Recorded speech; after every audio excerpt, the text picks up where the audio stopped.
ನಮಸ್ಕಾರ. ಆಹಾರ, ಆರೋಗ್ಯ, ಅಧ್ಯಾತ್ಮ ಈ ಸಂಸ್ಕಾರದ ಬೆಳಕಿಗೆ ತಮ್ಮೆಲ್ಲರಿಗೂ ಸ್ವಾಗತ, ಸುಸ್ವಾಗತ. ಇವತ್ತು ನಮ್ಮೊಂದಿಗಿದ್ದಾರೆ ಡಾಕ್ಟರ್ ಶಿಲ್ಪಾ ಎಚ್ ಧ್ರುವಕುಮಾರ್. ಅವರು MD ಬಯೋಕೆಮಿಸ್ಟ್ರಿಯಲ್ಲಿ ಸೆಂಟ್ ಜಾನ್ಸ್ನಿಂದ ಮಾಡಿ, ನಂತರ stress psychology in health care professionals ಅಂತ ಲಂಡನ್ ಸ್ಕೂಲ್ ಆಫ್ ಬಿಸ್ನೆಸ್ನಿಂದ ಮಾಡಿದ್ದಾರೆ. ಅವರು ರಾಜೀವ್ ಗಾಂಧಿ ಯೂನಿವರ್ಸಿಟಿಯಿಂದ MBBS ನಲ್ಲಿ 5 ಚಿನ್ನದ ಪದಕ ಪಡೆದು ಟಾಪರ್ ಆಗಿ ಹೊರಹೊಮ್ಮಿದ್ದಾರೆ. ಈಗ ಅವರು professor, head of the department of and lab director in Chandrasagar medical ಕಾಲೇಜ್ನಲ್ಲಿ ಕೆಲಸ ಮಾಡ್ತಾ ಇದ್ದಾರೆ. ಮೇಲಾಗಿ ಅವರು ಗುರುವಿನ ಆಶೀರ್ವಾದದಿಂದ ಅತ್ಯಂತ ಸುಸಂಸ್ಕೃತವಾದಂಥ ಕುಟುಂಬದಲ್ಲಿ ಬೆಳೆದು ಅವರ ತಂದೆ ತಾಯಿಯ ಆಶೀರ್ವಾದದಿಂದ ಅಧ್ಯಾತ್ಮ ಜೀವಿಯಾಗಿದ್ದಾರೆ. ಬನ್ನಿ, ಇವತ್ತು ನಾವು ಈ ಶ್ರಾವಣ ಹುಣ್ಣಿಮೆ ಬಗ್ಗೆ, ಅದರ ಮಹತ್ವ, ಅದರ ಜೊತೆಗೆ ಬರುವ ಹಬ್ಬಗಳನ್ನ ಎಲ್ಲವನ್ನು ವಿವರವಾಗಿ ಅವರಿಂದಲೇ ಕೇಳ್ಕೋಣ. ನಮಸ್ಕಾರ ಶಿಲ್ಪಾ ಅವರೇ. ನಮಸ್ಕಾರ ಮೇಡಮ್. ವೀಕ್ಷಕರಿಗೆಲ್ಲ ನನ್ನ ನಮಸ್ಕಾರಗಳು. ಇವತ್ತು ಹೇಳಿ. ಇವತ್ತು ಶ್ರಾವಣ ಹುಣ್ಣಿಮೆ. ಶ್ರಾವಣ ಹುಣ್ಣಿಮೆಯಲ್ಲಿ 3 ಹಬ್ಬಗಳು ಬರುತ್ತೆ. ಅದರ ಒಂದು ರಕ್ಷಾಬಂಧನ ಬರುತ್ತೆ, ನೂಲು ಹುಣ್ಣಿಮೆ ಅಥವಾ ಉಪಕರ್ಮ, ಹಾಗೂ ಹಯಗ್ರೀವ ಜಯಂತಿ. ಹಯಗ್ರೀವ ಜಯಂತಿ ಸಾಧಾರಣ ಸಾಕಷ್ಟು ಜನರಿಗೆ ಗೊತ್ತಿರೋದಿಲ್ಲ. ಈ 3 ಹಬ್ಬದ ಶುಭಾಶಯಗಳನ್ನು ತಮಗೂ ಹಾಗೂ ವೀಕ್ಷಕರಿಗೆಲ್ಲರಿಗೂ ನಾನು ಹೇಳಿ. ಖಂಡಿತ ಖಂಡಿತ. ಈಗ ಹೇಳಿ, ಒಂದೊಂದೇ ಹಬ್ಬದ ಮಹತ್ವವನ್ನ ಹೇಳ್ತಾ ಹೋಗಿ ನಮ್ಗೆ. ಹೌದು ಮೇಡಮ್. ಈಗ ಮೊದಲನೇದಾಗಿ ರಕ್ಷಾಬಂಧನ. ಎಲ್ಲ ಸಾಧಾರಣ ಶ್ರಾವಣ ಹುಣ್ಣಿಮೆ ಅಂದ ಕೂಡ್ಲೆ ನಮ್ಮ ಮನ್ಸಿಗೆ ಬರೋದೆ ರಕ್ಷಾಬಂಧನ. ಸಾಕಷ್ಟು ಜನಕ್ಕೆ ರಕ್ಷಾಬಂಧನ ಏನು ಅಂತ ಗೊತ್ತಿರುತ್ತೆ. ಒಡ ಹುಟ್ಟಿದವರಲ್ಲಿ ಅಣ್ಣ ತಂಗಿ ಅಥವಾ ಅಕ್ಕ ತಮ್ಮ, ಹಾಗೆ ಒಂದು ರಕ್ಷೆ ಅಂದ್ರೆ ರಕ್ಷಣೆ ಕೊಡುವುದು, ರಕ್ಷಾ ಸೂತ್ರವನ್ನು ಕಟ್ಟಿ ಅವರ ಒಂದು ಶ್ರೇಯಸ್ಸಿಗೆ ಪ್ರಾರ್ಥನೆ ಹಾಗೂ ಹಾರೈಸುವುದು ಅಂತ ವಾಡಿಕೆಯಲ್ಲಿ ಬಂದಿದೆ.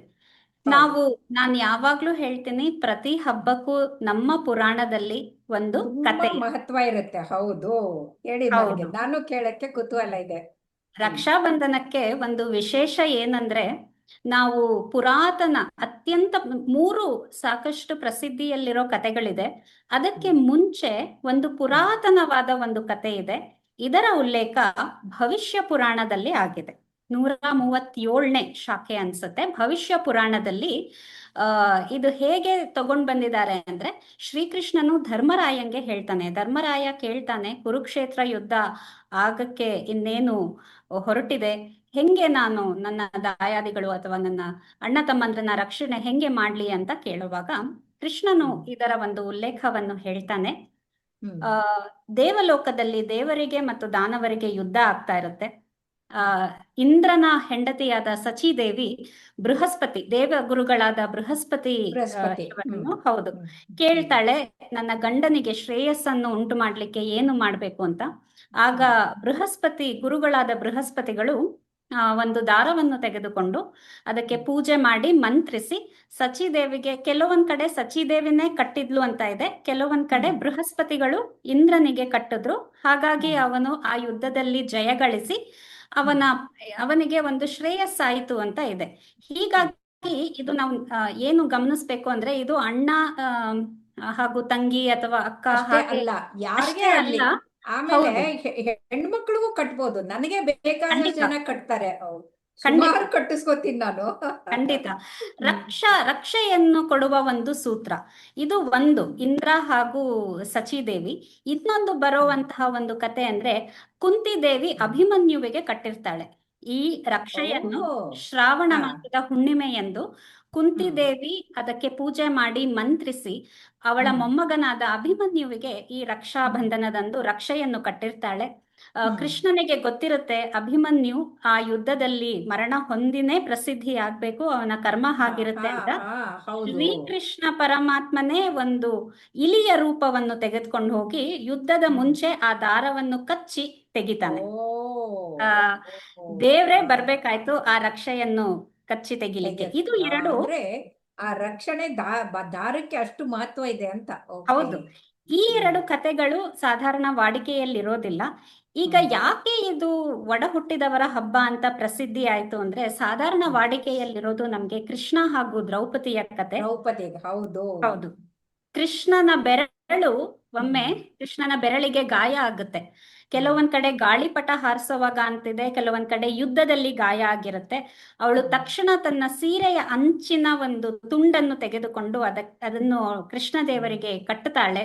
ಹಾಗಾಗಿ ಇದು ಅವತ್ತು ಅದರಿಂದನೇ ಅವಳು ಕಷ್ಟದಲ್ಲಿದ್ದಾಗ ಕೃಷ್ಣ ಅಂತ ಕರೆದಾಗ ಅಷ್ಟು ಗಾವುದಷ್ಟು ಸೀರೆ ಬಂತು ಅಂತ ಹೇಳ್ತಾರೆ. ಹೌದು. ಆಗ ಕೃಷ್ಣನು ನಿನ್ನನ್ನು ರಕ್ಷಿಸ್ತೇನೆ ಯಾವಾಗ್ಲೂ ಯಾವತ್ತಿದ್ರು ಅಂತ ಪ್ರಮಾಣ ಮಾಡ್ತಾನೆ. ಅದು ಒಂದು ಕತೆ. ಇನ್ನೊಂದು ಕತೆ ಬರೋದು ಬಲಿ ಚಕ್ರವರ್ತಿಯ ಕತೆ. ಇವಾಗ ನಮಗ್ ಗೊತ್ತಿರೋ ಹಾಗೆ ಓಣಂ ಹಬ್ಬನು ಹತ್ರನೇ ಬಂದಿದೆ. ಏನಾಗುತ್ತೆ, ವಾಮನ ರೂಪ ತಗೊಂಡು ತ್ರಿವಿಕ್ರಮ ರೂಪನಾಗಿ ದೇವ್ರು ಬಲಿಯನ್ನು ಪಾತಾಳಕ್ಕೆ ತಳ್ಳಿದ ಮೇಲೆ ಅವನು ಕಾವಲಾಗಿ ನಿಂತಿದ್ದಾನೆ ಅಂತ ಇವತ್ತಿಗೂ ಇದೆ ವಿಷ್ಣು ದೇವರು. ಲಕ್ಷ್ಮೀ ದೇವಿ ವೈಕುಂಠದಲ್ಲಿ ಯಾರು ಇಲ್ಲ ಅಂತ ಲಕ್ಷ್ಮೀ ದೇವಿ ಬಲಿ ಚಕ್ರವರ್ತಿಗೆ ಬಂದು ನನ್ನನ್ನು ನಿನ್ನ ತಂಗಿಯಂತೆ ಸ್ವೀಕರಿಸು ಅಂದ್ಬಿಟ್ಟು ಒಂದು ದಾರವನ್ನು ಕಟ್ತಾಳೆ. ಆ ದಾರ ಕಟ್ಟಿದ್ಮೇಲೆ ಬಲಿ ಚಕ್ರವರ್ತಿ ಕೇಳ್ತಾನೆ ನಿನ್ಗೇನು ಬೇಕು ಅಂತ. ಅವಾಗ ಅವಳು ನನ್ನ ಪತಿಯನ್ನು ವೈಕುಂಠಕ್ಕೆ ಮರಳಿ ಕಳಿಸು ಅಂತ ಕೇಳ್ತಾಳೆ. ಸರಿ ಸರಿ ಸರಿ. ಹೌದು. ಯಾಕಂದ್ರೆ ಸಾಕ್ಷಾತ್ ಶ್ರೀಹರಿ ಹೇಳ್ದ ಹಾಗೆ ಅಹಂ ಭಕ್ತ ಪರಾಧೀನ ಅಂತ ಬಲಿ ಚಕ್ರವರ್ತಿಯ ಕಾವಲಾಗಿಯೇ ಇರ್ತಾನೆ. ಇದು ಒಂದು ಕತೆ. ಲಕ್ಷ್ಮೀ ದೇವಿ ಸಾಕ್ಷಾತ್ ಬಲಿ ಚಕ್ರವರ್ತಿಗೆ ಕಟ್ಟಿ ವಿಷ್ಣು ದೇವರನ್ನು ವೈಕುಂಠಕ್ಕೆ ಕರೆದುಕೊಂಡು ಹೋದಲು ಅಂತ. ಅದಕ್ಕೆ ಇದು ಒಡ ಹುಟ್ಟಿದವರ ಒಂದು ಹಬ್ಬ ಅಂತ ಪ್ರತೀತಿ. ಇನ್ನೊಂದು ಕತೆ ಯಮ ಹಾಗೂ ಯಮುನಾ. ಯಮುನಾ ನದಿ. ಹೌದು. ಯಮುನೆ ತಂಗಿ, ಯಮ ಅಣ್ಣ.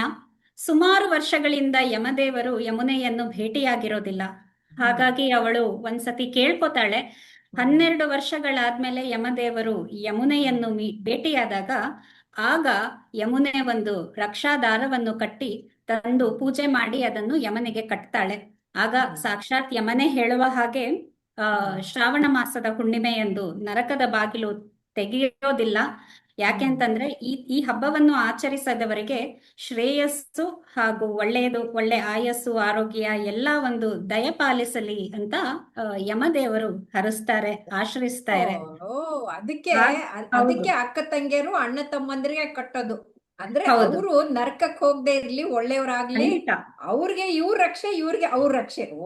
ಅದ್ಭುತ. ಖಂಡಿತ.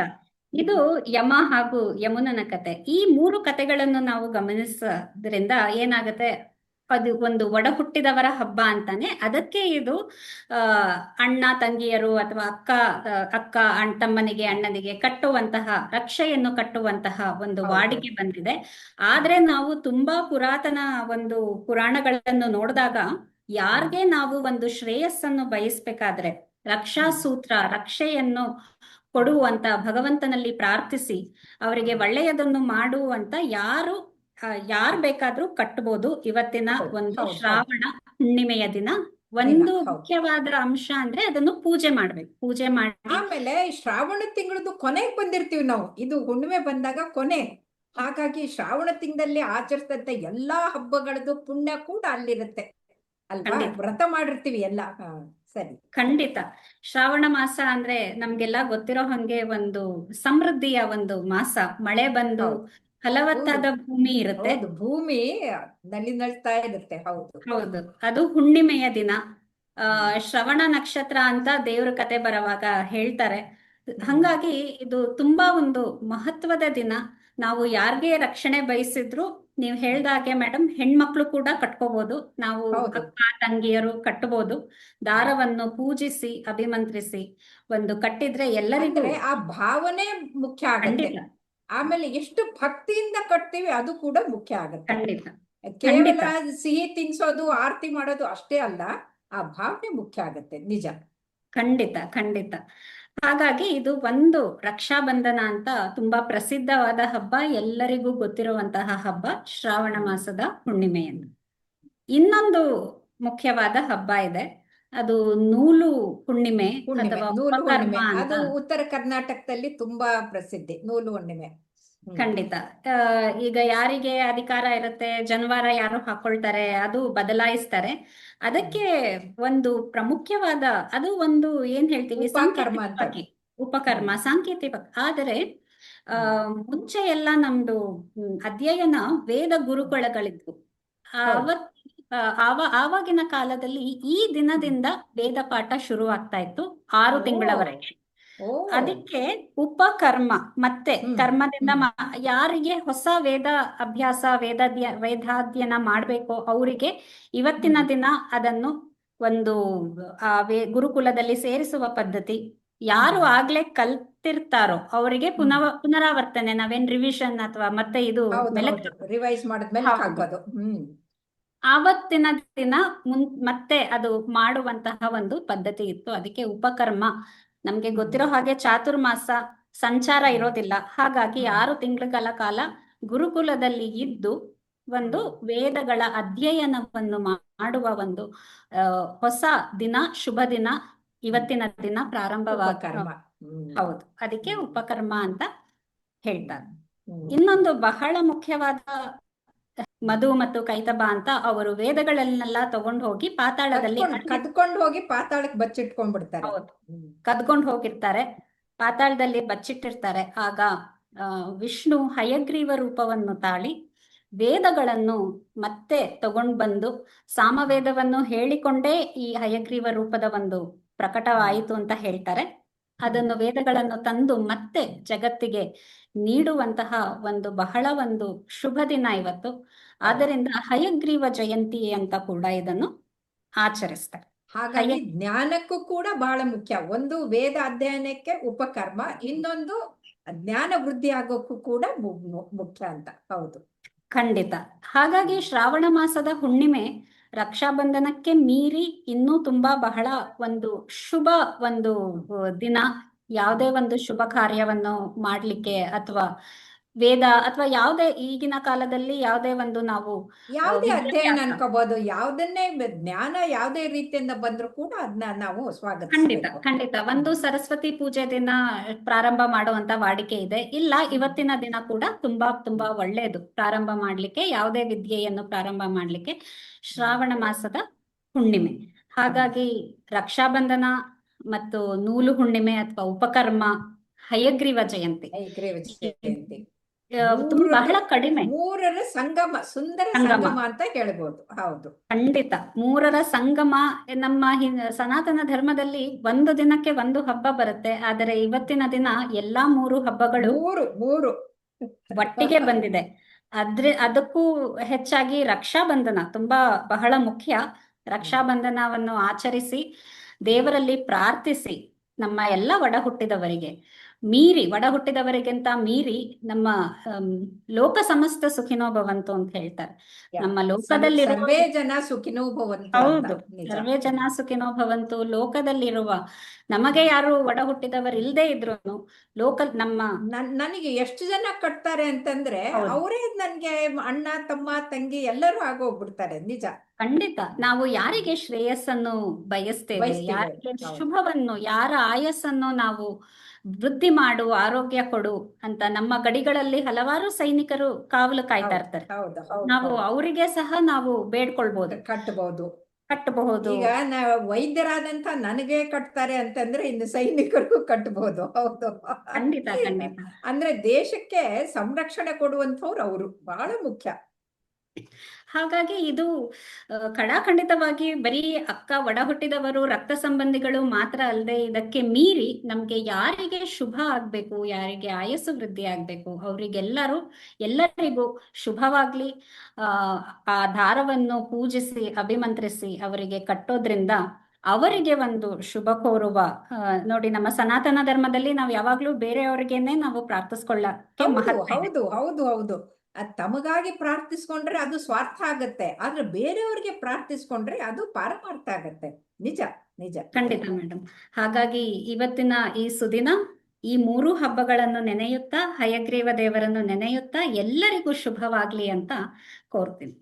ಎಲ್ರು ಅಣ್ಣ ತಮ್ಮಂದ್ರು, ಅಕ್ಕ ತಂಗಿಯರು ಅತ್ಯಂತ ಸುರಕ್ಷಿತವಾಗಿ ಸುಂದರವಾದ ಸುಖಕರ ಬದುಕನ್ನ ನಡೆಸ್ಲಿ, ಆಮೇಲೆ ಜ್ಞಾನ ವೃದ್ಧಿ ಆಗ್ಲಿ ಅಂತ ಹೇಳೋಣ. ಎಲ್ರಿಗೂ ಶುಭವಾಗ್ಲಿ. ನಿಮಗೂ ಧನ್ಯವಾದಗಳು ಡಾಕ್ಟರ್ ಶಿಲ್ಪಾ. ನಮಸ್ಕಾರ. ನಮಸ್ಕಾರ ಮೇಡಮ್.